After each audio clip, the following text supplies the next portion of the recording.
नमस्कार दोस्तों, स्वागत है आप सभी का मेरे YouTube चैनल क्रिएटिव इंस्ट्रक्टर पर। तो आज हम पढ़ेंगे बाल लीला नामक पाठ जो कि कक्षा 8 का है। आपको इसकी कुछ लाइनें कक्षा 10 में भी मिलेंगी पद में। तो चलिए शुरू करते हैं।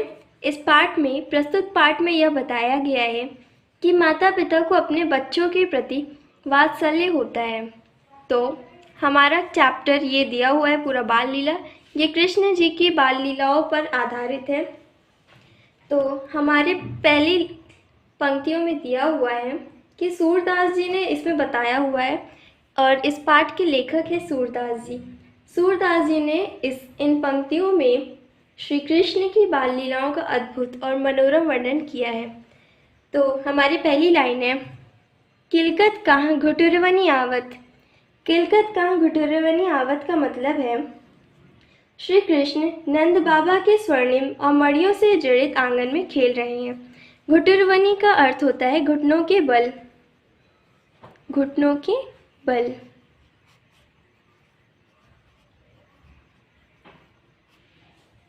किलकत कहाँ घुटुरवनी आवत मतलब कि कृष्ण जी नंद बाबा के स्वर्णिम आंगन में मड़ियों से युक्त आंगन में खिलखिलाते हुए घुटनों के बल चल रहे हैं।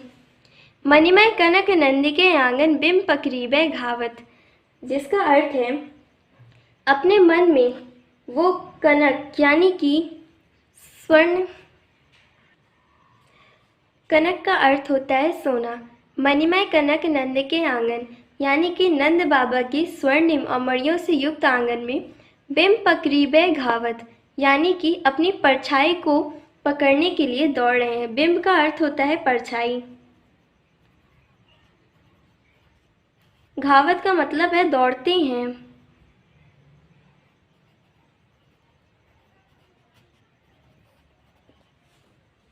अगली लाइन है, कभू निरखी हरियापु छाह को करसों पकड़न चाहत। वो अपनी परछाई को अपने हाथों से पकड़ने की चेष्टा कर रहे हैं। अगली पंक्ति है, किलकी हसत राजत द्वै दतिया पुनि पुनि तिहि अवगाहत यानी कि खिलखिलाते हुए वो जब हंसते हैं तो उनके आगे के दोनों दांत अति शोभायमान प्रतीत हो रहे हैं। और द्वै का अर्थ होता है दो, यानी कि उनके दो दांत बहुत ही शोभायमान प्रतीत हो रहे हैं। कनक भूमि पर करपक छाया यह उपमा एक राजती यानी कि उनकी परछाई जब उस स्वर्णिम भूमि पर पड़ती है तब एक अद्भुत उपमा सी प्रतीत हो रही है। प्रतिकर प्रतिपद प्रतिमान वसुधा कमल बैठकी साजती। उनके हर एक कर और पग की हर एक छुअन के लिए पृथ्वी ने स्वयं को कमल की भांति कोमल बना लिया है। बाल दशा सुख निरखी जशोदा पुनि पुनि नंद बुलावती यानी कि यशोदा माँ कृष्ण जी की इन बाल लीलाओं को देखकर खुद भी बहुत आनंदित होती हैं और बार बार नंद बाबा को भी आनंदित होने के लिए बुला रही हैं। अगली पंक्ति है, अचरा तर लें ठाकी सूर के प्रभु को दूध पियावती यानी कि जब कृष्ण जी थक जाते हैं तो यशोदा माँ उन्हें अपने आंचल से ढककर दुग्धपान कराती हैं। अब आगे की पंक्तियों में दिया हुआ है कि किस तरह कृष्ण जी अपनी माँ से चंद्र को अपना खिलौना बनाने की जिद करते हैं और यशोदा माँ उन्हें मनाती हैं। तो पहली पंक्ति है हमारी, मैया मैं तो चंद्र खिलौना ले हूँ। जैसा कि हमने अभी आपको बताया, इस पंक्ति में कृष्ण जी कह रहे हैं कि माँ मैं तो चंद्रमा को ही अपने खिलौने के रूप में लूँगा। जैहों लोटी धरनी पर अभी तेरी गोद न ऐहों। मैं धरती पर लौट जाऊँगा लेकिन तुम्हारी गोद में नहीं आऊँगा।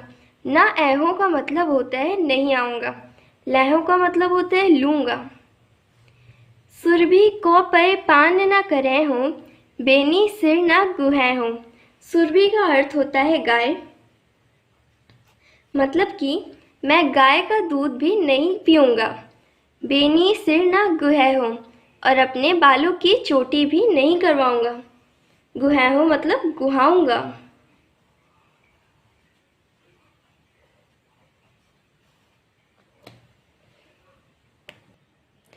बेनी का अर्थ होता है चोटी।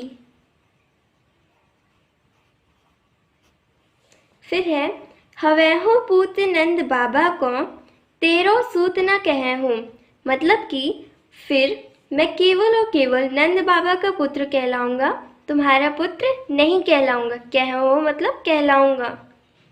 आगो आओ बात सुन मेरी, बलदेव ही ना जनै हूँ। अगर आप मेरी बात नहीं मानेंगी तो मैं बलदाऊ यानी कि बलराम से भी इसकी शिकायत करूँगा।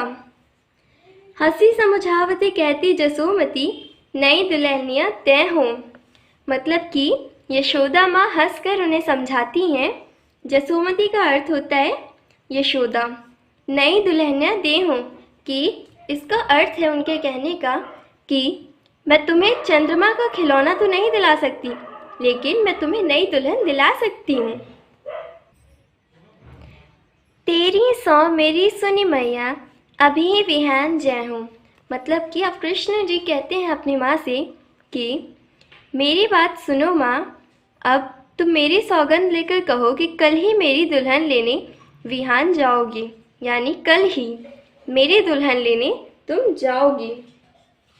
सूरदास वह कुटिल बराती गीत सुमंगल गए हूँ, मतलब कि इसमें सूरदास जी कहते हैं कि कृष्ण जी के बारातियों में उनके शरारती साथी सम्मिलित हुए हैं जो मंगल गीत गाते हुए जाएंगे। अब अगली पंक्तियों में कृष्ण जी के थोड़े आगे के बाद बताया गया है, जिसमें ये बताया गया है कि किस तरह कृष्ण अपने बाल सखाओं की शिकायत अपनी माँ से करते थे।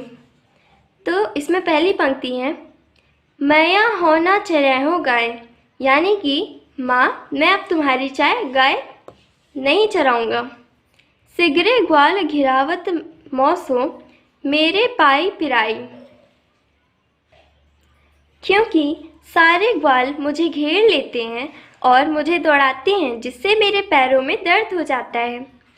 जो ना पत्याही पूछी बलदाऊँ ही अपनी सौ दिवाई, तो अगर मुझ पे तुम्हें भरोसा ना हो तो बलदाऊ को अपनी सौगंध देकर पूछ लेना।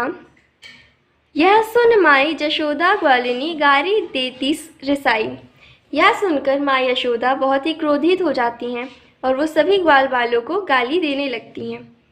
वह उन्हें गाली देकर गुस्सा करती हैं। मैं पटवती अपने लड़का को आवे मन बहराई, इसमें उनके कहने का अर्थ है मैं अपने बेटे को सिर्फ और सिर्फ बाहर मन बहलाने के लिए भेजती हूँ। सूर्य श्याम मेरो अति बालक भारत ताहि रिंगाई। तो सूरदास जी के अनुसार माँ यशोदा इन पंक्तियों में कहती हैं कि मेरे प्यारे और दुल्हारे कान्हा को वे सभी ग्वाल बाल दौड़ा दौड़ा कर थका देते हैं। तो दोस्तों, अगर आपको मेरी वीडियो पसंद आई हो तो प्लीज़ मेरी वीडियो को लाइक कर दीजिए और चैनल पर नए हो तो चैनल को सब्सक्राइब कर दीजिए, ताकि आगे भी आपको ऐसी वीडियोस देखने को मिले। देखने के लिए धन्यवाद।